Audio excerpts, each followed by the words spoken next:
Hello and welcome back into Pat's Latest. I'm Mike Gambardella, your host, and we have battled power outages in Connecticut the 4th of July weekend. Heat stroke, nice little bug from my 8-month-old son, but we're back. That's the long and the short of it, and we have everything you need to know about the Patriots. We are 2 weeks away from training camp, and yes, using a little bit of fuzzy math, tomorrow will officially be 2 weeks away, but we're not counting today. Today is, for all intents and purposes, done. We're 2 weeks away from training camp, seeing these guys out on the field and getting to see what the new additions for this roster can really do and what the surprises are going to be along the way. In today's episode, we'll get into a very intriguing update on Terry McLaurin, something from Maxx Crosby as pertains to the New England Patriots, what's going on with all of this roster turnover, and an important figure that includes the Patriots in the potential Super Bowl teams for this year. Before we get into everything, make sure you go down and subscribe for the channel. Get in the comments and let us know what you think about the Pats leading into the final 2 weeks before training camp and everything really gets underway. And if the Patriots really need Terry McLaurin, is this an absolute need and something that Elliott Wolf should push all in for, or are they better off staying pat? Also, make sure you give us a like if you like what you hear, and go back and check out all of our old episodes after this one to get caught up on everything Patriots.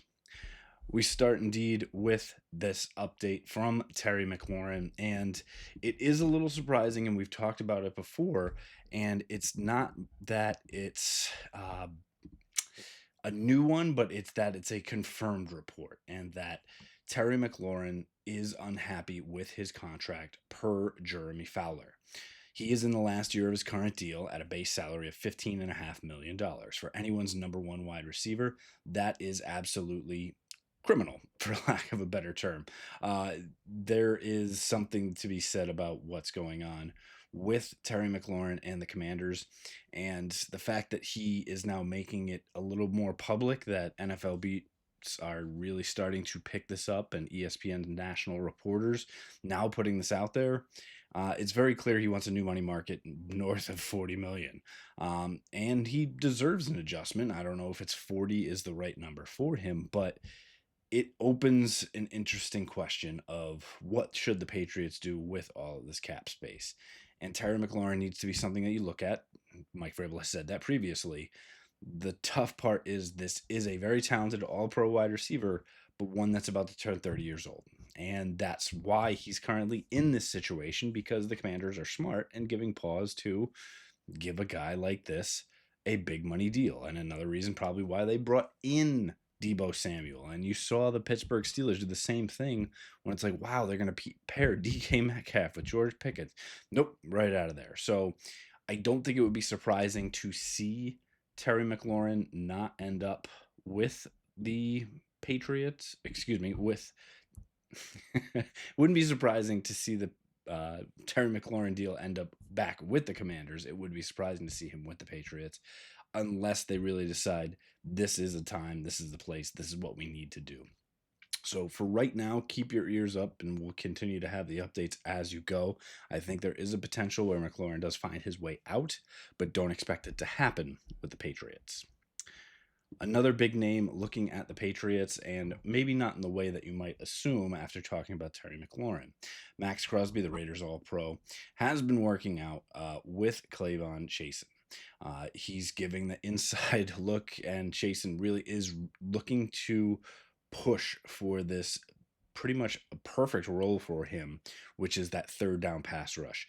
The Patriots kind of have their edges with Keon White and Harold Landry, but getting to that point where you can drop Landry back to that outside backer and go with White and Chasen on those edges and go up front. Brady Swinton obviously going to be in the mix, the rookie out of LSU as well, but it's going to be very important, Chasen coming in on that prove-it deal. And he's previously stated that he's extremely motivated heading into this, his sixth season. And if you're going to look to get pointers from somebody, Maxx Crosby is absolutely the person to do it. Now, I think they are different type of players where Chasing might be a little more finesse, more speed, get through you and under that arm and get to the quarterback, where Crosby has a mix of that power and speed. But again, getting a look under the hood for one of the best in the NFL, you can't argue about what's going on there. And to have Maxx Crosby even be able to, be in there and get into the mix, it's a testament to him to not shutting the doors out and being able to say, hey, let's work better. We're in the same profession.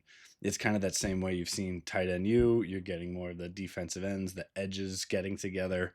I think all of that is really just good for football. Finally, additionally, some shocking numbers on what Mike Vrabel and Elliott Wolf have done for the roster turnover here for your New England Patriots. And it's not a surprise that, 50% of the potential 53-man roster, just under, is likely going to be new from a team that just went 4-13 overall and looking to make the playoffs in year one under Vrabel. The additional spot that gets really interesting is that of the 90-man players on the 90-man roster, only 47 were with the team last season. That means 52% were just there. So again, it is a bit of a shocking number, especially for any team in the NFL, but I think it needs to be commended for Robert Kraft allowing Elliott Wolf and Mike Vrabel to take the reins, say this is not good enough. This is not what the standard is here in New England, and this is not what we want to do at the end of the day. And I think it shows what Robert Kraft wants. Robert Kraft wants to have a championship back in New England, and he's willing to do the things to get it. And he's doing it the smart way. Invest in a young quarterback, keep him on a rookie deal, be able to pay everyone else, because some interesting Super Bowl numbers to throw at you that since 2017, looking at almost 8 years here, there has only been a handful of teams that have actually been in the Super Bowl. And it's kind of surprising when we talk about a lot of the parity throughout the league and the salary cap era, and keeping it, where any team could find their way in. Well, guess what? Since 2017, it's been the Eagles 3 times, the 49ers twice, the Rams twice, and the Bucks once, all on the NFC. That's not a big number. I mean, you're looking at 4 teams actually having a chance to get to the NFC title game and win it. On the flip side, in the AFC, you're looking at the Patriots, Chiefs, and Bengals. That's it. That's the list. Over the 8 seasons, 7 total franchises have taken 16 total Super Bowl winners. That is extremely telling. And obviously, it's good that the Patriots are in that list, that at least on the infrastructure side, you can say that they're ready and potentially be able to get back there again. No, obviously you take the GOAT and Tom Brady and potentially the GOAT coach all time and Bill Belichick.